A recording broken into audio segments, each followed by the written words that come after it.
Greetings, Starfighters. Welcome to the next episode of Shameless Cashgrab. Today, we're talking about a movie from the year of my birth, 1982, a movie called The Beach Girls. And you heard me gripe about this one a little bit at the end of the last episode. That was based on the plot summary on the back of the DVD here. It's kind of that whole, nerdy girl learns she's hot thing. It's like, you get the makeover to get the man, and just... Hopefully I do not need to explain to my audience why that trope is problematic as hell. But in case I do, well, I'll get into that in the episode proper.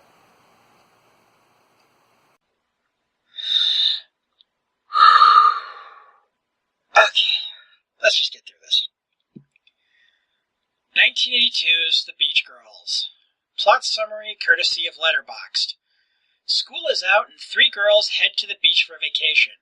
Two of the girls are world-wise partygoers who attempt to loosen up their naive, virginal friend, and oh god, I feel gross just reading that part out loud, whose uncle has allowed the girls to stay at his beach house.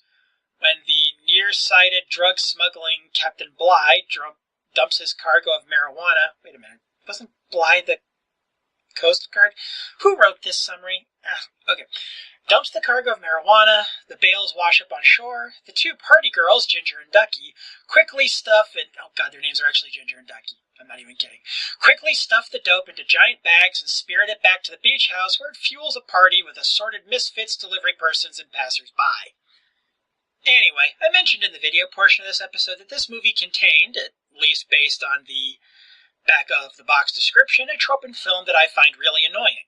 The nerdy girl who's secretly hot, also sometimes referred to as girl removes glasses and is suddenly beautiful. You know how it goes. Bookworm, glasses, wears their hair up, is still fairly cute by Western beauty standards, but Hollywood expects us to view them as homely because they're assholes like that.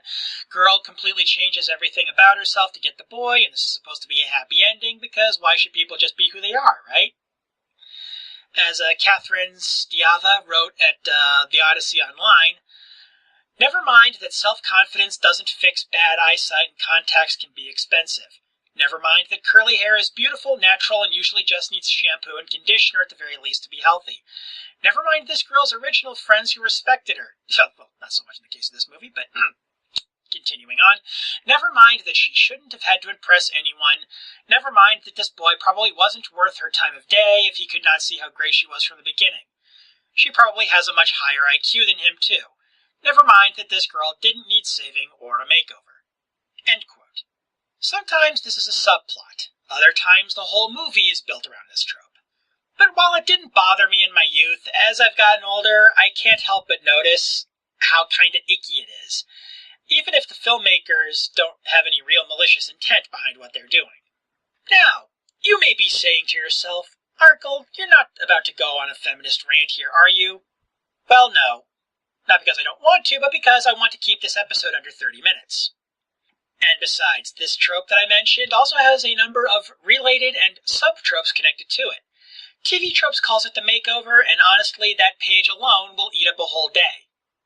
So of course I'm going to link it in the show notes. The movie starts out on a bad note. Well, two, really. One, the opening sequence reminds me way too much of Hard Bodies, only with worse quality film, and the logo is stupid.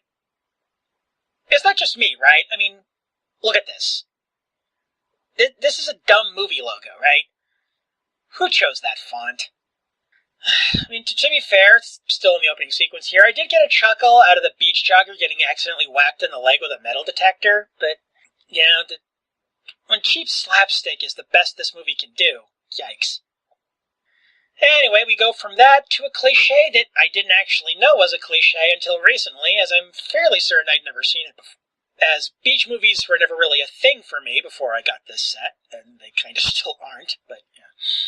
A dog stealing a woman's bikini top. Apparently that happens a lot in these kinds of movies, and it happens a couple of times in this movie too. Several times, really. P.S. The first time that happened led to the second topless scene of the movie, barely 30 seconds after the first one. Now, you can't say the title is false advertising.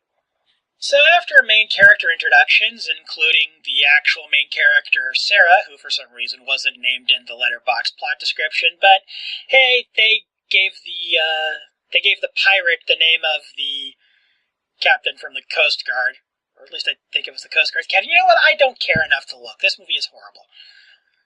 After the main character introductions, we get a really lousy homophobic joke set on the Coast Guard boat, lest you mistakenly think this movie was classy for a second.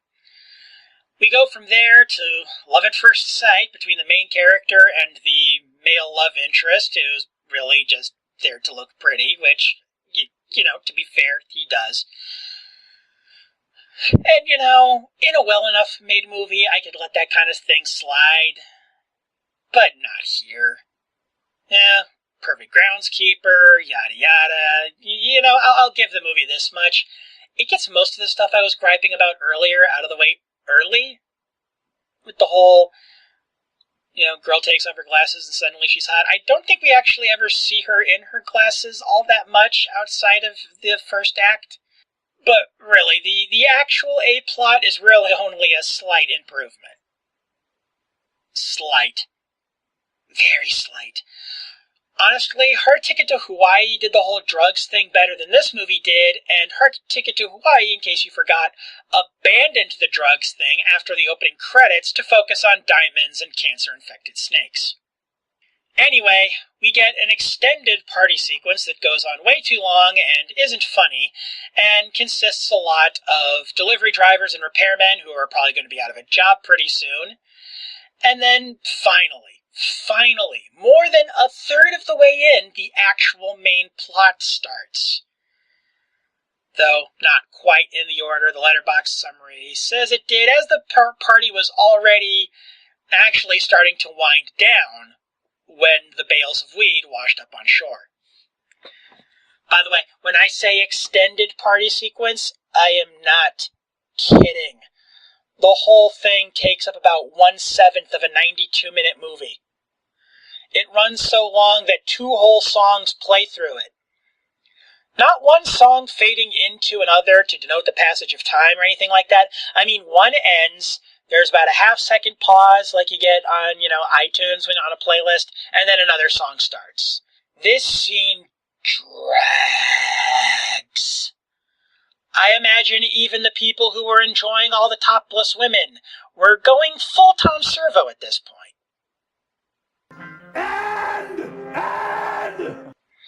Oh, and the uncle who owns the house enters the main film much sooner than I would have expected from this kind of movie. Does this go anywhere? Well, yes, actually, but not where you'd expect. I have to give the Beach Girls this one tiny little bit of credit here. The writers so easily could have had this guy just be a killjoy asshole, but he's actually pretty reasonable about everything that's going on. I mean, the dude doesn't even yell. That scene right there, honestly, is 100% why this movie almost didn't end up in the bottom 2. Note how I said almost. It is actually a good scene in an otherwise boring, generic, and god-awful sex comedy.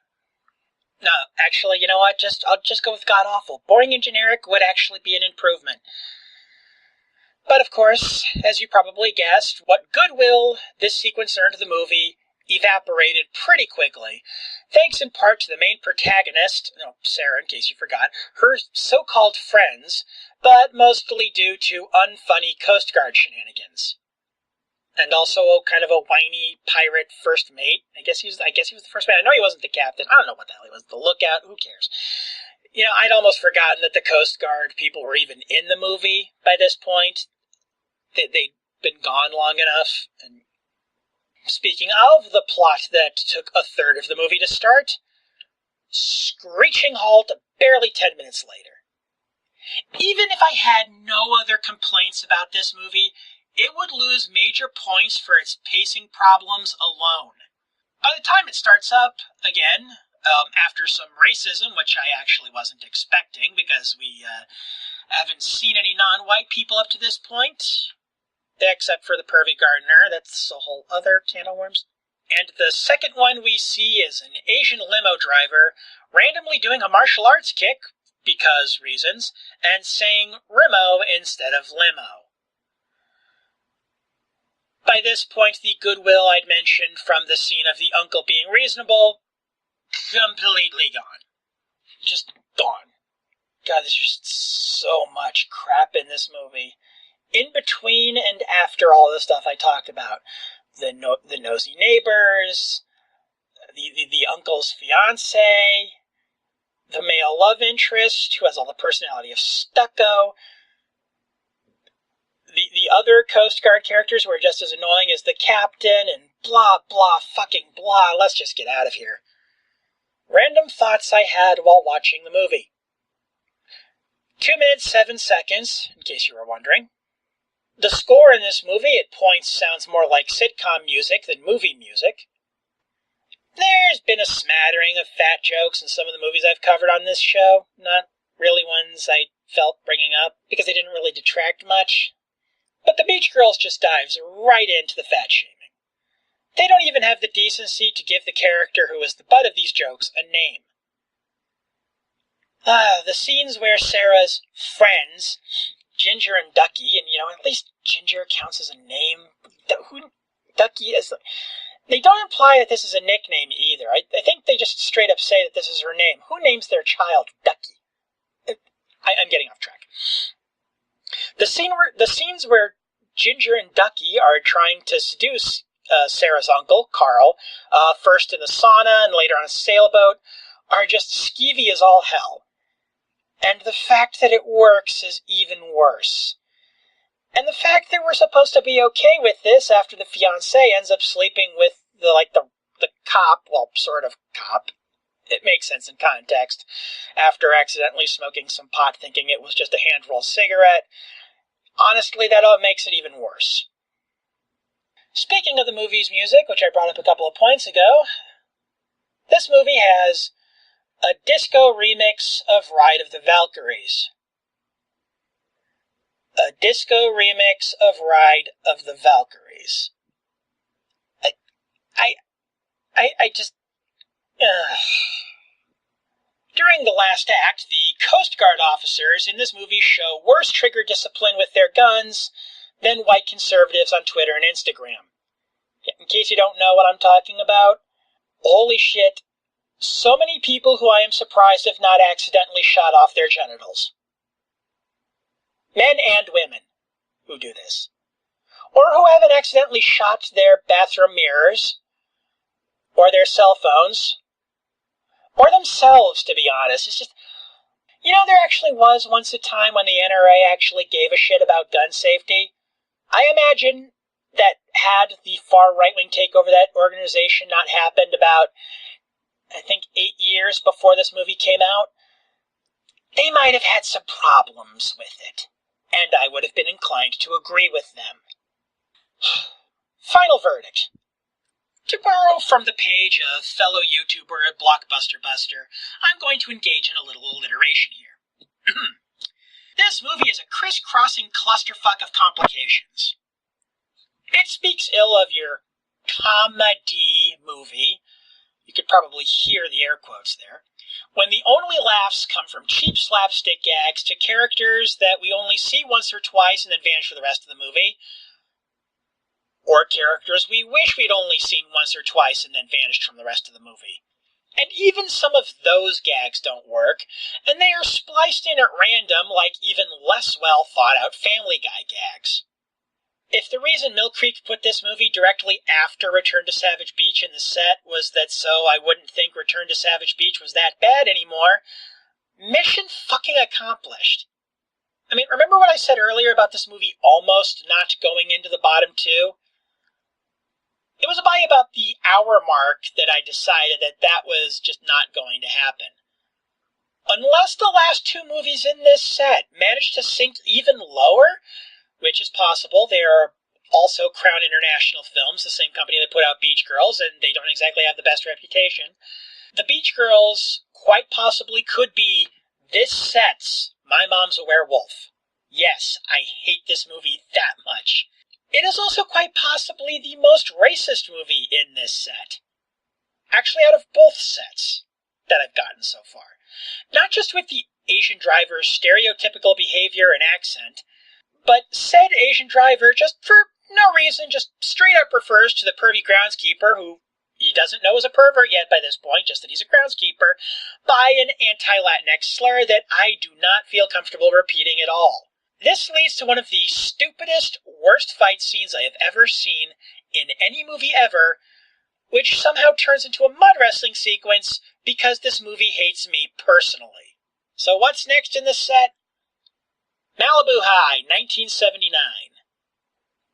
So only the second movie out of both sets to go out of the 1980s, and actually, the movie after next is also from the 70s, 78, and then I've already picked out the set for season 3, which means that The Beach Girls is actually going to be our last 80s movie for a while, especially since the season 3 set, which I will be announcing in the season 2 wrap-up, has one movie from the 1980s in it.